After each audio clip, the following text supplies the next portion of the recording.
दिल बीमार सही हो वो दवाएं दे दे, मैं सब पे प्यार लुटाऊं वो दुआएं दे दे। ऐ मेरे रब मैं सांस सांस में महक जाऊं, ऐ मेरे रब मैं सांस सांस में महक जाऊं, मेरी आवाज की खुशबू को हवाएं दे दे। नमस्कार दोस्तों, स्वागत है आप सबका एक बार फिर आपके साथ में गोपाल पाठक उपस्थित हूँ। और आज मैं लेकर आया हूँ एक ऐसा चेहरा जिससे आप सब परिचित हैं।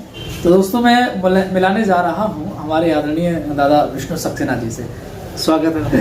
जैसा कि आपने तमाम मंचों से तमाम वीडियोस में आपने दादा को देखा होगा, तो दादा आज हम आपसे एक छोटा सा इंटरव्यू लेना चाहते हैं, आपके विषय में और जानना चाहते हैं कुछ ऐसी बातें जो अब तक बहुत सारे लोगों ने नहीं जानी है।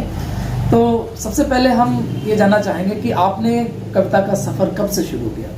मैंने सफ़र शुरू किया कवि सम्मेलन की दुनिया का सफ़र पूछ रहे हैं या कविता का? हाँ, कवि सम्मेलन की दुनिया का। कवि सम्मेलन की दुनिया का सफ़र 1982 से किया। 1982 में? जी हाँ, पहला कवि सम्मेलन का जो मंच था वो मैंने 1982 में किया था।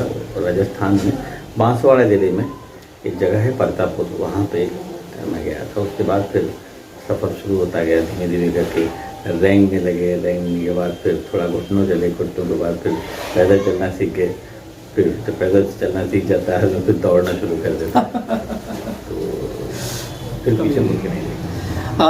दादा, जैसे आपने कविताएं अब तक हमने आपकी प्रेम की कविताएं जो हमने जो भी मीडिया के माध्यम से आज तक देखी है या मंचों पे सुनी है, सिर्फ प्रेम की कविताएं। क्या आपने अपने जीवन में सिर्फ गीत और श्रृंगारी लिखा है या कभी कुछ ऐसा भी है कि आपने वीरस लिखा हो या हास्य कभी कहा हो? देखिए, कुछ ऐसा जो हमारे दर्शक नहीं जानते हैं। शुरुआत जो है मेरी हास्य की कविताओं से हुई थी। अच्छा। जो पत्रिकाओं में छपता था, मैं हास्य की मेरे छोटी छोटी कविताएं छपती थी।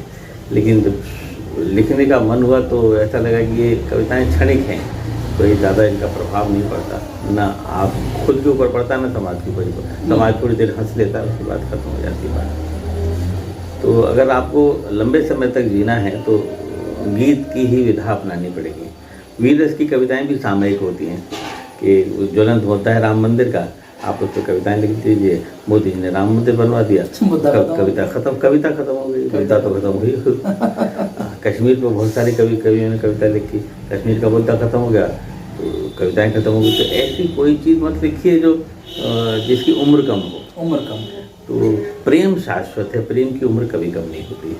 वो जाने कब से चला आ रहा है, जाने कब तक चलेगा। क्योंकि ये दुनिया जो है प्रेम पर ही टिकी हुई है। प्रेम का लुब्रिकेशन जब तक इस समाज में है तब तक समाज जुड़ा हुआ है। जैसे लुब्रिकेशन ख़त्म हो जाएगा समाज टूट जाएगा, देश टूट जाएगा। हमारे अंदर भी जब प्रेम का तत्व खत्म हो जाता है, प्रेम का लुब्रिकेशन खत्म हो जाता है तो हम टूट जाते हैं, बिखर जाते हैं, बूढ़े हो जाते हैं, एक्सीडेंट हो जाते हैं। तो प्रेम का लुब्रिकेशन बहुत ज़रूरी है। नफ़रत तोड़ देती है आदमी को, प्रेम जोड़ देती है। प्रेम से जुड़ाव होता है आदमी से। तो लोगों के बीच में जब तक प्रेम नहीं होगा वो जुड़ेंगे नहीं। और जैसी नफरत पैदा हुई वो दोनों अलग अलग होते हैं। तो प्रेम की कविताएं इसलिए की कि उनका संदेश अच्छा जाए। आप समाज में भगवान ने आपको जन्म दिया है तो संसार में, समाज में प्रेम का संचार करिए, प्रेम का संदेश दीजिए, लोगों को अच्छी बातें बताइए, इसलिए गीत लिखने लगे। दादा, एक सवाल ये पूछना चाहेंगे आपसे कि वो पहली कौन सी पंक्तियाँ थी जिनसे आपको प्रसिद्धि मिली?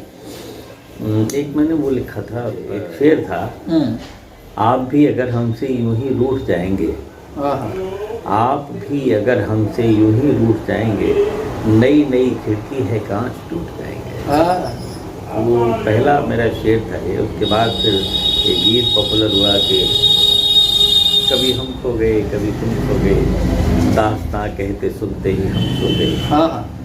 फिर एक गीत पॉपुलर हुआ था कि आओ एक बार फिर से तुम्हें, नहीं तुम उफनती हुई सी नदी लग रही, आओ अपना समंदर बना दो मुझे। लेकिन हम युवाओं के जो दिल में गीत बजता है ना, उंगलियों से दुपट्टा लपेटो ना तुम, वो तो मेरा आपने पत्थर का दिल कह तो दिया, वो तो मेरी सिग्नेचर पोएट्री है। वो मैंने गीत लिखा नहीं है, मुझे लिखवा दिया है भगवान ने।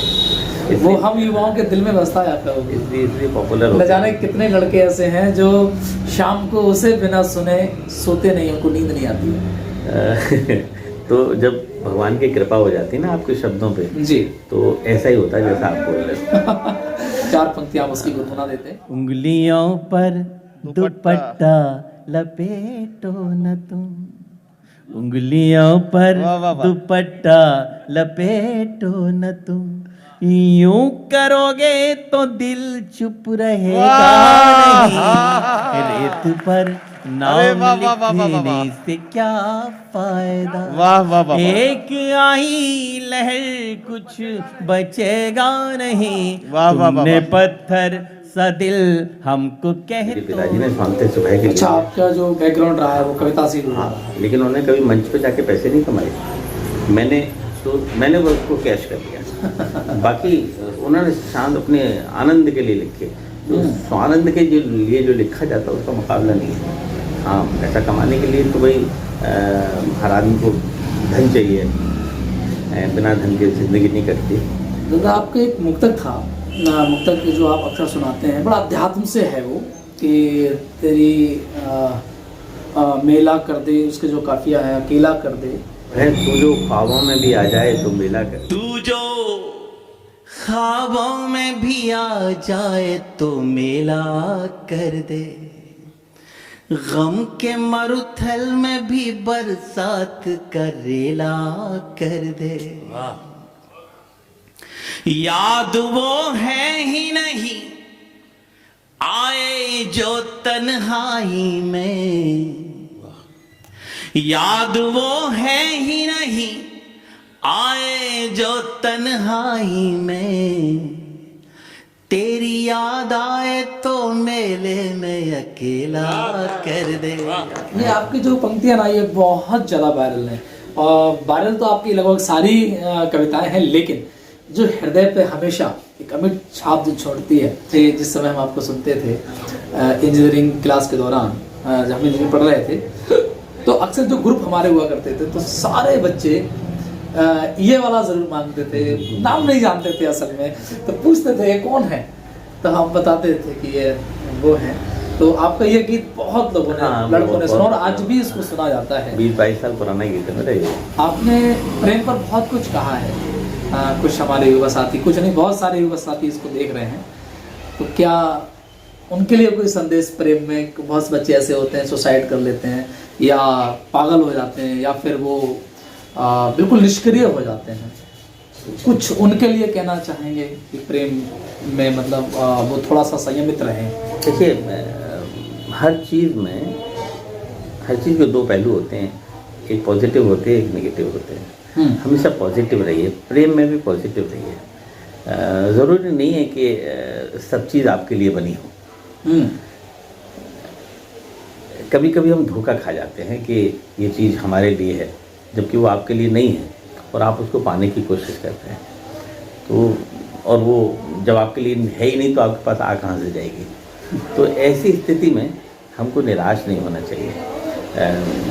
एक मेरा मुक्तक है कि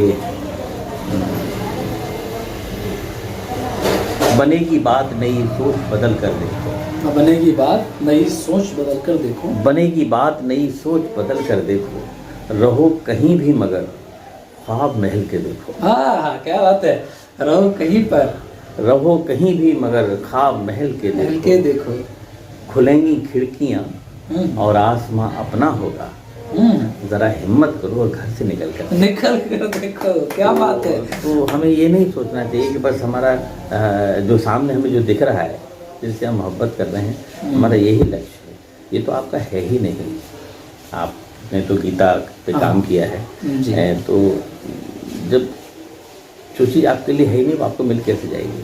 तो ज़रा हिम्मत करिए, खिड़कियाँ खोलिए, धूप नई वाली धूप आने दीजिए। वो धूप को सेकिए, शरीर को गर्म होने दीजिए, ऊर्जा मिलने दीजिए, विटामिन डी मिलने दीजिए, उससे शरीर में एक अलग ऊर्जा आएगी और आसमां अपना हो जाएगा, हवाएं अपनी हो जाएंगी, सब कुछ अपना हो जाएगा। बस हिम्मत रखिएगा, जहाँ हिम्मत टूट जाएगी कुछ भी अपने हाथ में नहीं रहेगा। दादा मैंने बहुत समय से आपको बैठाल के रखा हुआ है तो तुम यहाँ आए हो इतनी दूर से, बरेली से आए हो, मिलने के लिए मेरे लिए काफ़ी है। और इतनी दूर से कोई आया है मुझसे और मैं उसके लिए वक्त भी न दूँ तो ये मेरे लिए तो बहुत ख़राब बात हो जाएगी। तो मैं तुम्हारा बहुत बहुत आभार व्यक्त करता हूँ कि तुमने मेरे घर पे आके मेरा घर पवित्र किया। और आप आए कि नहीं, कोई भी रचनाकार होता है तो मेरे लिए तो बिल्कुल देवता स्वरूप होता है। और आपकी ये किताब मुझे मिली है, मैं दादा को एक किताब देने आया हूँ आज। मेरी पहला गजल संग्रह निकला है तो सीधे सबसे पहले आप ही को देने आया हूँ मैं किसी को दिया भी मैं किताब पढ़ूंगा, इसको पढ़ने के बाद तो मैं रिएक्शन दूंगा इसके जी। और ये दादा बस व्याकरण की दृष्टि से मत देखिएगा, ये उस जमाने की है, मैंने जो बताया था। व्याकरण तो मेरा भी ठीक नहीं है, लेकिन मैं भाव पक्ष का पक्षधर हूँ। भाव पक्ष आपका अच्छा होना चाहिए। व्याकरण के लिए तो बहुत सारे प्रकांड पंडित बैठे हुए हैं, यूनिवर्सिटीज़ में पढ़ा रहे हैं, उनके पास भाव नाम की चीज़ नहीं है, फिर वो व्याकरण लेके बैठ गए। तो व्याकरण से कविताएं अच्छी नहीं होती, आपका भाव पक्ष भी होना चाहिए। हाँ, अगर व्याकरण भी अच्छा है तो वो कौन सा मणिकांचल योग हो जाता है। जी जी। दादा एक सवाल थोड़ा सा हटके है, क्योंकि कविता मंच पे हम भी छोटी मोटी कविताएं करने लगे हैं, आप तो हमारे पुरोधा हैं। जैसे कि कविता मंचों पर बहुत सारे कवि कहते रहे हैं कि अब कविता मंच वैसे कविता मंच नहीं रहे, कविता मंचों पर हास्य ने या चुटकुलों ने, मतलब हास्य के लिए भी चुटकुलों ने जगह ले ली है, मंच की गरिमा वो गरिमा नहीं रही। कुछ ऐसा आपको भी प्रतीत होता है? देखिए, जब समाज में बदलाव होते हैं तो हर क्षेत्र में बदलाव होते हैं। सामने वाला ये क्यों समझता है कि सब बदल जाए, कविता नहीं बदले, कविता भी बदले? क्यों चाहता है ऐसा?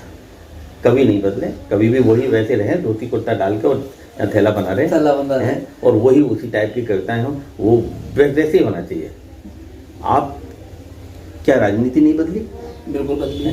क्या पहले जयप्रकाश नारायण का जो सिद्धांत था आज भी वैसे ही सिद्धांत है क्या उनके दल के लोगों? बिल्कुल नहीं। क्या नेहरू जी का जो सिद्धांत था, गांधी जी का सिद्धांत था, उनके मानने वाले वैसे सिद्धांत? लोहिया जी के मानने वाले लोहिया जैसे नहीं है, दीनदयाल उपाध्याय जी के मानने वाले दीनदयाल वैसे नहीं है। तो हर दल में गिरावट आई है। इस समय पतन का योग है, चाहे वो आध्यात्मिक पतन हो, चाहे सामाजिक पतन हो, सारे पतन हैं इस समय सारे पतन हैं। क्या ऋषि मुनि वाल्मीकि और वशिष्ठ जी जो विश्वामित्र जी, क्या वैसे संत हैं इस समय? जब वैसे संत नहीं रहे, जब संत बदल गए, तो कविता से क्यों आप इतनी उम्मीद कर रहे हो कि कभी वैसे ही रहे और कविता बदलते हुए कविता ना बदले? बदलनी चाहिए। समय के हिसाब से वो भी बदलेगी, क्योंकि समय की मांग है। समाज में उस समय तनाव नहीं थे, उस समय लोगों की कम ज़रूरतें थी, इसलिए वो कम पैसे में काम चला लिया करते थे। अब लोगों की इच्छाएं बढ़ने लगी, ज़रूरतें ज़्यादा होने लगी, तो टेंशन पैदा होने लगे। जब टेंशन पैदा हो गए तो फिर आपको टेंशन को रिलीज़ करने के लिए कुछ ना कुछ चाहिए ना, तो हास्य कविता आई। जब हास्य कविता आई तो उनको हास्य कविता में फिर चुटकुले भी आ गए, मिमिक्री भी आ गई, पैरोडी भी आ गई। तो बदला ऐसे समय समय पर बदलाव होते हैं। क्या श्रृंगार की कविता जो पहले बदलाव को एक्सेप्ट करना चाहिए, स्वीकार करना चाहिए। साहस ये कहे कि मैंने इतना घूंघट डाल के घर में आई थी, मेरी बहू घूंघट नहीं डालती तो अगर बहू से ऐसे ही उनकी उम्मीदें होंगी तो घर टूट जाएगा। इसलिए सास को कंप्रोमाइज करना पड़ेगा बदलते समय के हिसाब से। तो हमें भी समय के बदलते हिसाब से कंप्रोमाइज करना पड़ेगा, और जो बदल रहा है उसको स्वीकार करिए। और कविता भी इतनी नहीं बदली है जितना बाकी की चीज़ें बदली हैं। कविता आज भी संदेश देती है माइक से जी। पहले शराब पी के लोग मंच पर बैठते थे कवि सम्मेलनों में हैं, और मैं बिना शराब की कविता नहीं सुनाते थे। कितना बड़ा बदलाव आया है इन दिनों, कितना पॉजिटिव बदलाव कि कोई कवि मंच पर शराब नहीं पीता। इस बदलाव को कम समझ रहे हैं आप? इसको अच्छा ही समझ रहे हैं कि बुरा समझ रहे हैं? नहीं, अच्छा बदलाव था, ये अच्छा बदलाव है। दादा कुछ हटके मैंने सवाल कर लिया था आपसे। एक रिक्वेस्ट आखिरी है मेरी, मैं किताब आपके पास लेकर आया हूँ। मेरी किताब का नाम है मैं फना हो जाऊंगा। मैं फना हो जाऊंगा। और मेरी सबसे जो हिट गज़ल रही वो यही रही कि मैं तुम किसी के हो गए तो मैं फना हो जाऊंगा। तो बस आप पढ़ा दीजिए। एक रिक्वेस्ट है कि सुनाइए। आप पढ़ दीजिए, मैं सुनाता मैं रहता कैसे हूँ। सुनाऊंगा आपकी? ऐसे पढ़ के सुना दीजिए तो थोड़ा सा ये हमेशा यादगार रहेगी। तुम किसी के हो गए तो मैं फना हो जाऊंगा। तुम किसी के हो गए तो मैं फना हो जाऊंगा। बस किताबों में लिखा एक फलसफा हो जाऊंगा। बहुत अच्छी गज़ल है। गर जुदा रब ने किया तो कुछ नहीं बोलूँगा, पर गर जुदा रब ने किया तो कुछ नहीं बोलूँगा, पर जो ज़माने ने किया तो जल्दला हो जाऊंगा। कब्र पर मेरी जो आकर तुम कभी आवाज़ दो, कब्र पर मेरी जो आकर तुम कभी आवाज़ दो, आपकी खातिर में जिंदा हर दफ़ा हो जाऊंगा। वाह! आज भी मेरी वफा की कसमें खाता है जहाँ, आज भी मेरी वफा की कसमें खाता है जहाँ, बस तेरे कहने से क्या मैं बेवफा हो जाऊंगा। दूर कब तक तुम रहोगे है मुझे आखिर पता, दूर कब तक तुम रहोगे है मुझे आखिर पता, एक दिन शामिल तुझी में शर्तिया हो जाऊंगा। बहुत आध्यात्मिक शेर है ये। वाह! बहुत शुक्रिया। बहुत अच्छी गज़लें हैं। एक गज़ल पढ़ी है तो बाकी और भी गज़ल अच्छी होंगी। चलिए आप ही के पास रहने वाली है। शिकायत भला क्यों किसी से करेंगे, अकेले ही आए अकेले मरेंगे। ये जीवन की हकीकत है, ये सफ़ा है, फलसफा है ये। जी दादा। शिकायत भला क्यों किसी से करेंगे, अकेले ही आए अकेले मरेंगे। करेंगे ही उतना जो खुद कर सकेंगे हम, किसी का भी रास्ता भला क्यों तकेंगे। जुदा हो गए तो शिकायत क्या उनसे, हमारे लिए क्या, हमारे लिए और कितना चलेंगे। मोहब्बत की राहों पे निकलेगा जो भी, निशान हर जगह बस हमारे दिखेंगे। मिटा न सकेगी हमें मौत, क्योंकि हमेशा जहाँ के लबों पर मिलेंगे। बहुत अच्छा दादा। इसमें अगर देखना है एक जो गज़ल है कि